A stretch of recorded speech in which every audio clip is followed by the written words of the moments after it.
बेचैन भी है और पाकिस्तान इस कोशिश में भी है कि कैसे जम्मू कश्मीर में दहशत पैदा की जा सके लोगों के बीच। और इन्हीं सब हरकतों के बीच में एलओसी के पास में देखे गए हैं एक बार फिर से 4 हथियारबंद संदिग्ध। अखनूर के बट्टल सेक्टर में इन हथियारबंद संदिग्धों को देखा गया है, जिसके बाद सुरक्षा बलों ने ऑपरेशन और ज्यादा तेज कर दिया है। भारतीय सेना के जवानों ने इन संदिग्धों को देखने के बाद फायरिंग भी की है। इलाके में अब तलाशी अभियान चलाया जा रहा है, यानी कि ये जो 4 संदिग्ध देखे गए वो भी हथियारों के साथ देखे गए। उन्हें देखने के बाद सेना के जवानों ने फायरिंग की और इस फायरिंग के बाद इन हथियारबंद संदिग्धों ने छिपने की कोशिश की और छिप गए। अब ऐसे में सर्च ऑपरेशन चलाया जा रहा है इन संदिग्धों तक पहुंचने के लिए। सेना के जवान ये कसम खाए हुए हैं कि जब तक मार नहीं गिराएंगे तब तक छोड़ेंगे नहीं। ऐसे में आतंक की सफाई के लिए जरूरी है भी लगातार जो संदिग्ध हैं वो अलग अलग एरिया में देखे जा रहे हैं और जब पड़ताल हो रही है तो मालूम हो रहा है कि कैसे कुछ ही दिनों के भीतर आतंकियों की संख्या जम्मू कश्मीर में दोगुनी हो गई है। अब ऐसे में आतंक के सफाई के लिए ये स्पेशल ऑपरेशंस चलाए जा रहे हैं, ये ज़रूरी भी हैं। अलग अलग इलाकों में तलाशी अभियान चलाना, उन संदिग्धों तक पहुंचना, लोकल सपोर्ट को लेकर भी लगातार इंटेलिजेंस ब्यूरो काम कर रहा है और सुरक्षा एजेंसियों को ऐसी जानकारी मिली है कि लोकल सपोर्ट अलग अलग एरिया से इन संदिग्धों को, इन आतंकियों को मिल रहा है। मेरे सीनियर कुलीग अजय जांडियाल मेरे साथ जुड़ गए हैं ज्यादा अपडेट के साथ इस खबर को लेकर। अजय, आज 5 अगस्त से 5 साल पूरे हुए हैं, धारा 370 हटे हुए और ऐसे में पाकिस्तान किसी और तैयारी में और ऐसे में 4 इन संदिग्धों का देखा जाना, वो भी हथियारों के साथ देखा जाना, क्या कनेक्ट करें दोनों खबरों को और अभी क्या सेना का ऑपरेशन चल रहा है, कहाँ ढूंढा जा रहा है इन संदिग्धों को?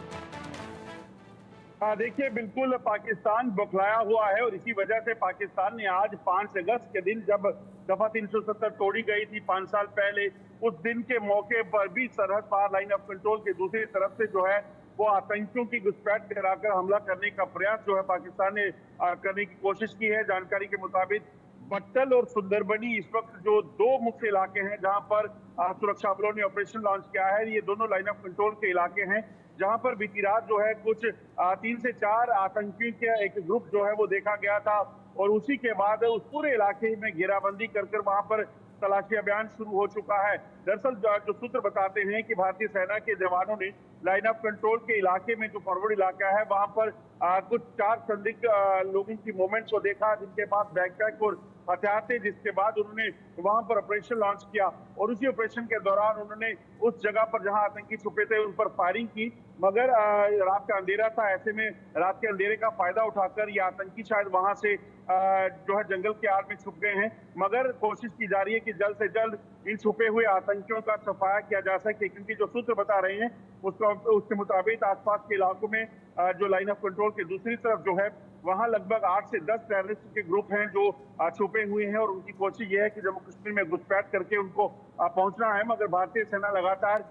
तत्पर है और इस चीज की कोशिश की जा रही है कि जल्द से जल्द इन्हें ढूंढ निकाला जा सके, इन्हें मार गिराया जा सके। सुंदरबनी और बट्टल लाइन ऑफ कंट्रोल का इलाका है जहां पर घने जंगलों में इस वक्त सुरक्षा बलों का, जिसमें भारतीय सेना और जम्मू कश्मीर पुलिस जो है वो लगातार तलाशी अभियान चला रही है ताकि जल्द से जल्द इन आतंकियों को पकड़ा जा सके, इनका सफाया किया जा सके। सुंदरबनी और बट्टल का वो एरिया जो अजय बता रहे हैं, ये घने जंगल का एरिया है जहां पर सुरक्षा बलों का ये ऑपरेशन जारी है और आतंकियों तक पहुंचने की कोशिश, उन संदिग्धों तक पहुंचने की कोशिश जो हथियारबंद है, हथियारों से लैस हैं। ऐसे में किसी भी नापाक हरकत को अंजाम देने के इरादे से हो सकता है ये अलग अलग एरिया में जाने वाले हों। उससे पहले ये देखे गए, फायरिंग हुई और उसके बाद जाकर जंगल में छिप गए। अजय आप रहिए मेरे साथ में।